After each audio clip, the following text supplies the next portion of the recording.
Good morning, Tokyo. This is the last day in staying in Japan.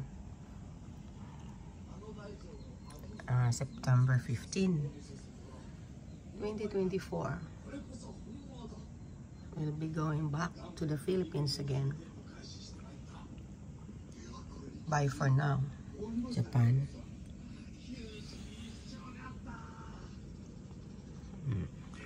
And see you again on February 2025. Right. 2025 is during the time I think it's snowing.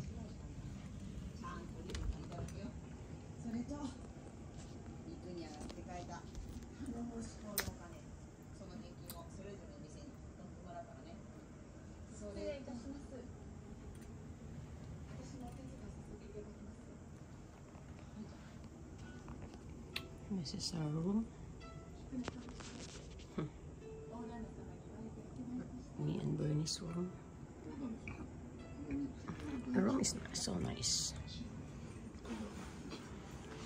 This one, we have the refrigerator, we have the tea, we have the closet, and the toilet is nice.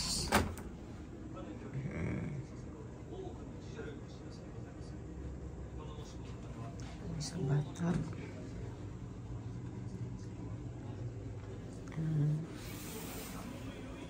Shower.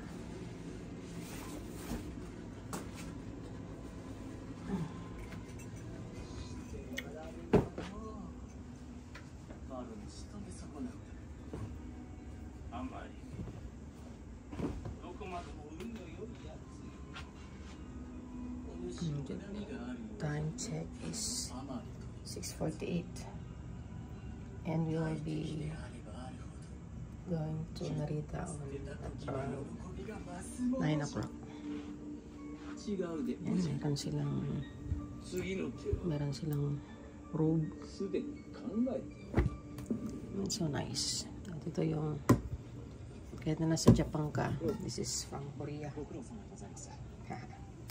Bernie and me. So bye for now, Japan, and see you on today is September 15, 2024, and see you again on February with my kids, lahat ng aking mga anak and mga apo. Look at outside, oh.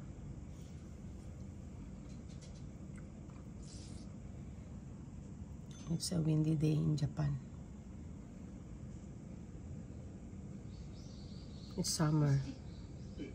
That's why we go to the apple farm. Kasi pagka tag-ulan or hindi na summer, particularly in Nagano, gaan na siya, napakataas ng snow. Aside from hindi maakyatan yung kanilang mountain dahil balot sa snow. So kung gusto mong makakita ng mga apples, ayan, September, October, November is yun na the best because it's the harvest time. Ayun yung mga pinakamatatamis nilang apple. Doon mo mismo eat all you can sa farm. Kaya ang sasarap.